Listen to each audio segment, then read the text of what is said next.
roues en l'air, étayé de toutes parts comme une grande chose blessée, le Boeing où faillit périr le roi du Maroc est maintenant aux mains des techniciens américains venus à Rabat pour réparer l'oiseau royal.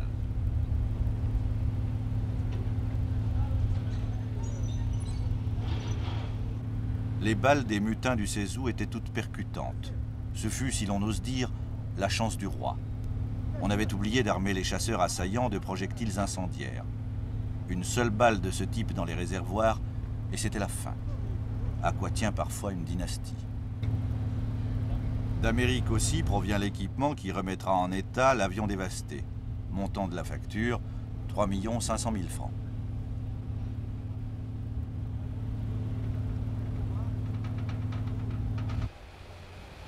Passé les déclarations et les conférences de presse officielles relatant la trahison d'Oufkir, le voile est retombé sur la sourde tragédie que vit le Maroc.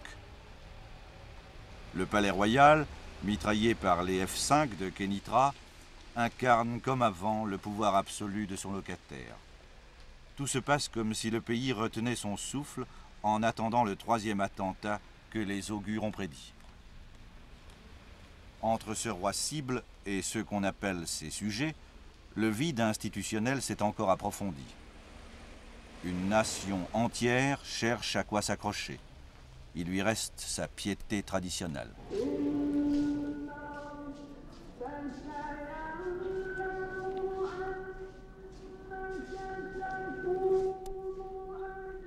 À Rabat, la prière du vendredi canalise la foule vers le mausolée de Mohamed V, père de l'indépendance et prédécesseur du monarque actuel.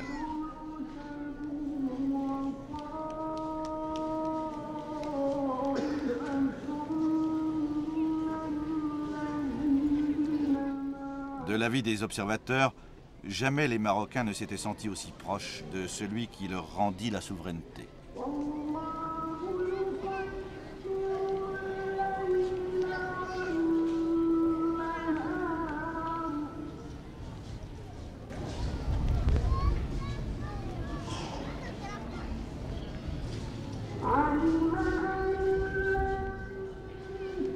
Années ont passé depuis l'indépendance. Les partis politiques qui s'opposent au roi disent que c'est en pure perte et que le pays a régressé. La gravité de l'affirmation méritait qu'on la vérifie. Nous l'avons fait avec l'opposition, faute d'avoir pu venir à bout des silences officiels et des incessantes chicanes de la censure locale. Ce ne fut pas facile non plus. Tout un peuple se tait. Il n'y a guère que les ténors connus pour oser parler. L'un d'eux nous a expliqué pourquoi les Marocains n'ont pas réagi après le dernier coup, pourquoi, si opposition il y a, celle-ci ne se manifeste pas. Il y aurait un massacre, comme le massacre de 1965. En 1965, le petit peuple s'est révolté pratiquement dans Casablanca. Et la révolte s'est généralisée dans toutes les villes. C'est resté pendant 2 semaines. Eh bien, il y a eu un mitraillage systématique des manifestants et plusieurs centaines de morts. Alors les gens se disent, bien sûr, on veut bien manifester, mais tout de même manifester, il ne faut pas croire que nous sommes dans une démocratie à l'occidentale. On parle depuis l'affaire de l'avion mitraillé, plus que jamais de corruption au Maroc. Qu'est-ce que ce mot recouvre exactement? La corruption, ça n'atteint pas simplement tel secteur ou tel autre secteur, ou telle personne ou telle autre personne. C'est devenu absolument généralisé, d'un bout à l'autre. Les investisseurs étrangers, par exemple, pourraient vous dire que lorsque quelqu'un présente un dossier quelconque pour créer une unité quelconque, eh bien, il sait parfaitement qu'il y a une filière à suivre et qu'il y a un certain nombre de pourboires à dépenser, à donner par-ci, par-là en cachette. Vous allez dire que c'est le royaume du bakchiche, alors? Oui, hélas. Et ça n'a pas été comme ça. Je ne dis pas que notre pays était un pays où il n'y avait pas de corruption. Il y avait une certaine corruption. Tout est relatif, bien sûr. Tout est relatif. On ne peut pas l'arrêter totalement. Mais depuis 1960, pratiquement, le système s'est généralisé. Vous avez des jeunes ministres qui restent à peine 6 ou 7 mois au ministère et qui sortent en régie de façon scandaleuse. D'où vient cet argent-là? Comment ont-ils pu le gagner? Mais tout le monde le sait, et le petit peuple le sait. Pour 80% de la population, rien n'a changé. Ce qui a changé, c'est pour les profiteurs. Il y avait, pendant le protectorat, la colonie française, ici, qui était 400 000 ou 450 000, qui était installée dans le secteur moderne de l'économie, les Marocains étaient en marge. Bon. Maintenant, les Marocains ont pris la place des Français qui sont partis, et ils ont la même situation que les Français qui sont partis. Leur niveau de vie est non pas comparable à celui du niveau européen, mais même supérieur. Songez que à peu près 700 000 à 800 000 Marocains, prennent près de 50% du revenu national. Et 50% pour les autres millions. Cela vous donne une idée de la situation. En effet. La répartition des richesses du revenu national est... Ah oui, il y a ceux qui s'appauvrissent et qui continuent à s'appauvrir, et ce sont les millions. Et ceux qui s'enrichissent et continuent à s'enrichir, et ce sont quelques centaines de mille. Et d'ailleurs, ils ne savent même plus quoi faire de cet argent-là. Ils construisent des palais somptueux, avec un luxe insultant, et d'ailleurs un mauvais goût. Ils exportent leur argent à l'extérieur. Ils ne ressemblent même pas à la bourgeoisie industrieuse, entreprenante du 19e et du 20e siècle européen. Non, ils n'investissent pas dans leur pays. Ils gaspillent. Un des signes concrets du gaspillage, du goût du luxe et d'un certain mépris, il faut le dire, c'est près de Rabat, le golfe de Dar es Salaam, en français, Maison de la Paix.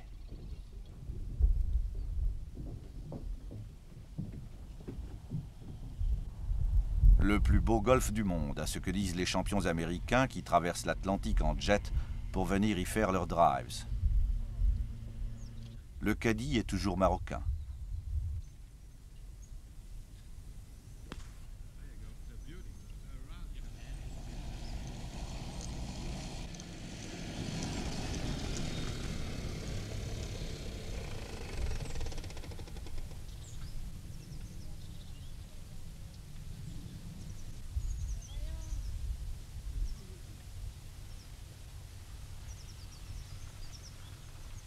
Le golfe de Dar es Salaam a été construit sur l'ordre du roi, qui est, comme on sait, un passionné de ce sport. C'est une réalisation du ministère de la Promotion nationale. Tout recoupement fait, on peut affirmer que ce jouet a coûté près de 20 millions de francs. La coupe Hassan II s'y déroule chaque automne, le roi la préside et ses courtisans l'applaudissent à chacun de ses coups.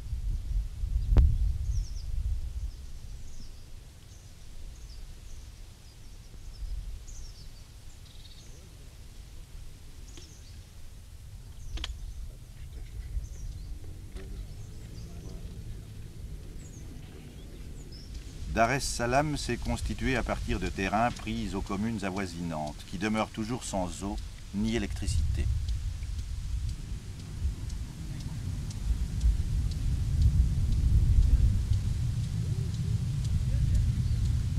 Sa superficie est de 430 hectares.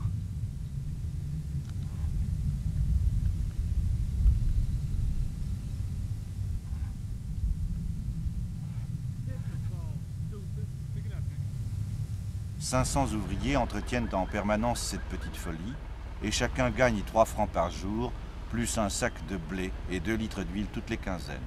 À ce tarif-là, il faut parfois stimuler la production.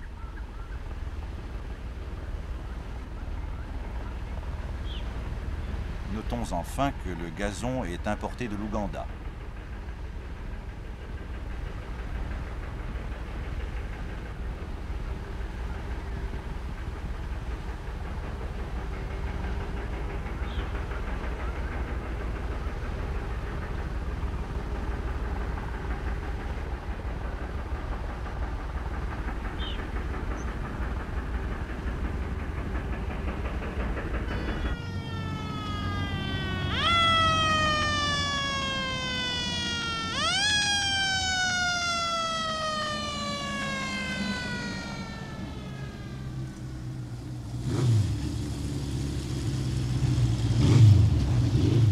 La fascination qu'exerce le grand train royal sur les privilégiés du régime a conduit à la multiplication des réceptions.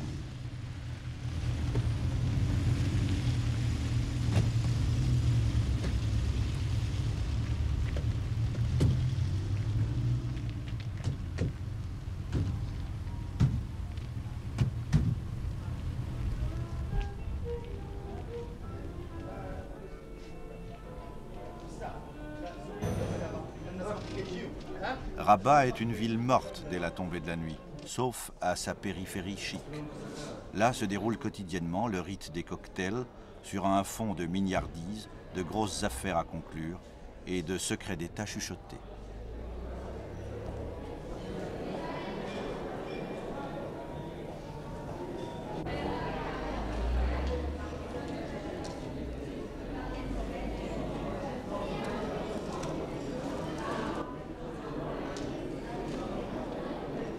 Il y a 16 millions de Marocains, plus quelques autres.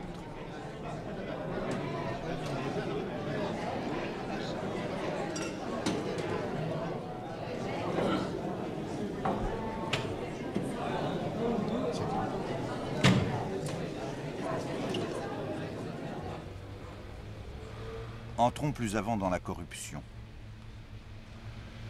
Voici son aspect immobilier. Sur des terrains hâtivement aménagés et qui ont vu leur prix multiplié par 500 en une douzaine d'années, le symbole des réussites rapides s'étale au grand jour. Nous avons fait le tour de ce Maroc-là à la sauvette, comme on dit. Il n'est pas difficile de comprendre pourquoi. Les images suivantes, c'est un des jeunes chefs de l'opposition qui va les commenter.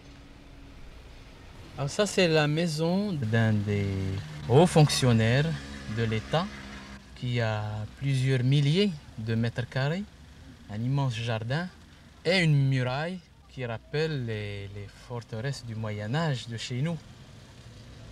Là-bas, c'est quelques mendiants, comme on en trouve dans les portes des grands responsables du pays, qui attendent la fin du repas de midi pour recevoir peut-être quelques morceaux de pain et quelques restes de couscous ou de méchoui. Nous avons passé devant cette maison il y a un moment et vous ne m'en avez rien dit. On m'a certifié qu'elle était un cadeau de Sa Majesté Hassan II au président d'un des partis de l'opposition, M. Sidi Allal El Fassi, président de l'Istiklal. Qu'est-ce que ça vous dit? Personnellement, j'ignore que cette maison est un cadeau du roi à Sidi Allal El Fassi, mais cela ne m'étonnerait guère. Le roi ayant pris l'habitude de faire souvent cadeau de villas somptueuses, soit aux personnalités qui travaillent avec lui et même ceux qui ne sont pas très loin de lui. Là, vous avez une partie d'un des plus grands bidonvilles de la ville de Rabat, Yaqoub El Mansour. C'est le bidonville côtier. Les baraques que vous voyez là abritent en fait une population énorme qui vient de toutes les régions du Maroc, notamment du sud marocain et des provinces environnantes à la capitale, mais aussi du nord du Maroc. Ces gens viennent à la recherche d'un travail, à la recherche d'un emploi, et une fois dans la ville, ils se heurtent évidemment aux difficultés de trouver cet emploi ou ce travail. Ce bidonville n'a rien de particulier, sinon la muraille que vous voyez au fond, et que nous appelons à Rabat la muraille de la honte, parce qu'elle a été, c'est une muraille qui a été construite sur les ordres du roi depuis plusieurs années pour cacher effectivement ce bidonville aux passagers, aux automobilistes qui logent la côte et qui vont sur les plages environnantes de Rabat, c'est-à-dire qui vont sur Temara, Skhirat et autres plages de la côte pas loin de la capitale. C'est aussi la route que le roi emprunte parfois pour aller de son palais de Skhirat oui, c'est exact, à son palais de Rabat. C'est exact, oui. Qu'est-ce qu'on risque à faire de l'opposition quand on est membre d'un parti politique opposé au roi au Maroc?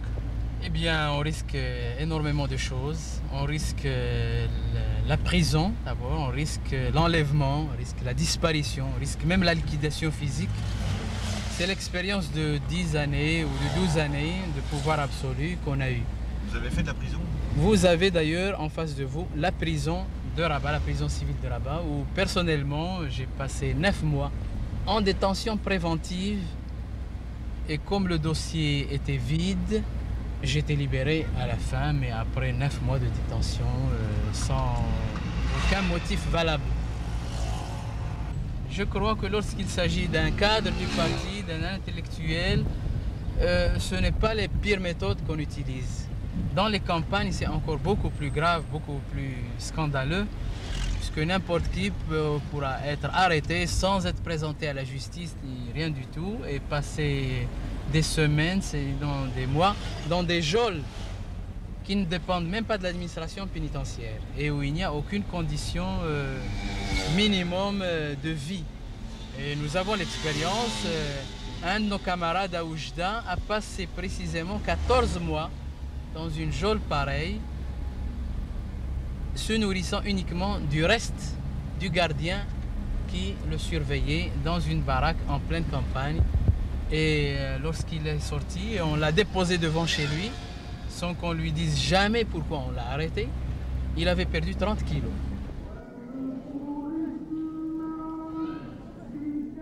Ce genre de proclamation, c'est généralement au siège des centrales syndicales qu'on le découvre. Il donne à penser que le syndicalisme au Maroc prolonge l'opposition. Or, il n'en est rien. C'est sur le papier seulement que l'Union marocaine du travail existe comme fer de lance de l'opposition au régime. Ses adhérents n'ont pas la tête politique, et pour cause. Ils vont au plus pressé, luttant pour la stabilité de l'emploi et pour des salaires garantis quand ils en ont. L'UMT suit le mouvement. C'est tout ce qu'elle peut faire dans un pays où les investisseurs perdent confiance et licencient leur rare personnel à cause des convulsions politiques.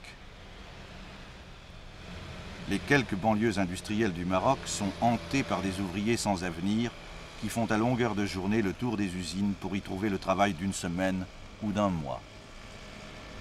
Comme ceux-ci, par exemple. Il y a combien d'années que tu cherches du travail? Ça fait 2 ans. Je n'ai pas trouvé. Depuis 1971. Et quel âge tu as? 21 ans. Et tes copains, c'est à peu près kiff-kiff? La même chose. Eux-mêmes, il y a des types qui ont la 2e année, la 1re année. Même. Ils n'ont jamais trouvé du travail. Est-ce qu'ils sont qualifiés comme travailleurs? Ils savent faire quelque chose? Ah ben moi, j'ai mon métier, j'ai mécanique générale. Dans la question de... Je fais le tournage, l'ajustage, c'est mon métier. J'ai mon attestation, j'ai mon diplôme, je se promène. Et les autres, je peux pas, je peux le demander. Et tu crois que ça va durer longtemps encore, ce système? Ça dure comme ça, parce que c'est toujours le Maroc, ça dure. C'est pas moi que je suis ici, il y a des autres types qui sont comme moi. Ben, c'est ça. Est-ce que tu es membre d'un parti politique? Non, jamais. Qu'est-ce que tu penses de l'attentat qui a eu lieu contre le roi? Ah, la question politique, je peux pas. Je sais pas. Pourquoi? La question politique, je peux pas faire. Est-ce que tu fais jamais de politique? Jamais. Jamais de la vie. Mais pourquoi? Moi, je suis un jeune pauvre, je peux vivre, manger, c'est ça que je connais. Est-ce que tu manges tous les jours comme il faut? Non, jamais. Un peu. Un verre de thé et une demi-morceau de pain. Ça. Et où est-ce que tu habites? J'habite à Casa. Mais dans quoi à Casa? Dans une belle maison? Dans une cabane, comme vous le savez. Vous savez, les Marocains n'habitent pas bien. À la campagne, où vit la majorité des habitants, les constats de carence sont plus nets encore. On y assiste depuis 12 ans à la reconstitution d'une véritable féodalité terrienne. Si le palais distribue quelques terres après chaque tentative de coup d'État, l'appropriation des meilleurs domaines par la famille royale n'en continue pas moins d'aller bon train.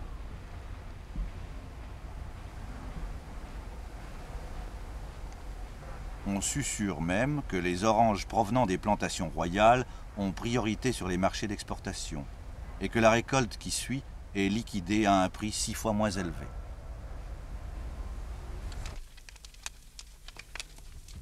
Si le paysan marocain a conscience de tels faits, lui le premier intéressé, il ne les dira pas. Il passe son chemin, avec son sourire fatigué, sa capacité d'accueil et sa longue fidélité à la misère. La connaissance des choses qui vont mal lui vient par habitude, pourrait-on dire. Il ne la trouve pas dans les journaux puisqu'il ne sait pas lire. Passé 40 ans, il est tout entier résignation, souvent même à son insu.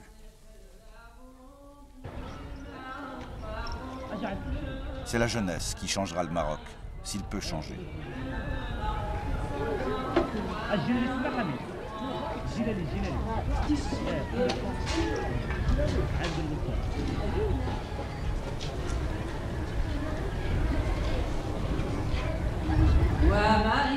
Plus de 50% de la population a moins de 18 ans.